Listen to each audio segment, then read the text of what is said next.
اہم خبر آپ کو آگاہ کرتے چلیں سرگودا سے، جہاں پاک فوج سے اظہار یکجہتی کے لیے سرگودا میں مرکزی انجمن تاجران شہر و ضلع کے زیر اہتمام ریلی کا انعقاد کیا گیا۔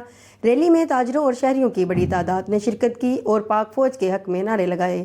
مزید جانتے ہیں عمر خان کی رپورٹ میں۔ پاک فوج سے اظہار یکجہتی کے لیے سرگودا میں مرکزی انجمن تاجران شہر و ضلع کے زیر اہتمام ریلی نکالی گئی۔ ریلی میں تاجروں اور شہریوں کی بڑی تعداد نے شرکت کی اور پاک فوج کے حق میں نعرے لگائے۔ اس موقع پر مرکزی انجمن تاجران شہر و ضلع سرگودا کے صدر ناصر محمود سہگل، جنرل سیکرٹری شیخ نعیم اسلم کپور، چیئرمین محمد خالد، محمد عمران اور مار چاچو لسی ہاؤس کے آنر مار عمر جلال سمیت دیگر تاجروں اور شہریوں نے شرکت کی۔ مقررین کا کہنا تھا کہ عاصم منیر کی قیادت میں افغان دہشت گردوں اور خوارج کے خلاف جاری کارروائیوں میں پوری قوم بہادر افواج کے ساتھ کھڑی ہے۔ انہوں نے کہا کہ پاکستان کی سلامتی اور استحکام کے لیے پاک فوج کی قربانیاں ناقابل فراموش ہیں۔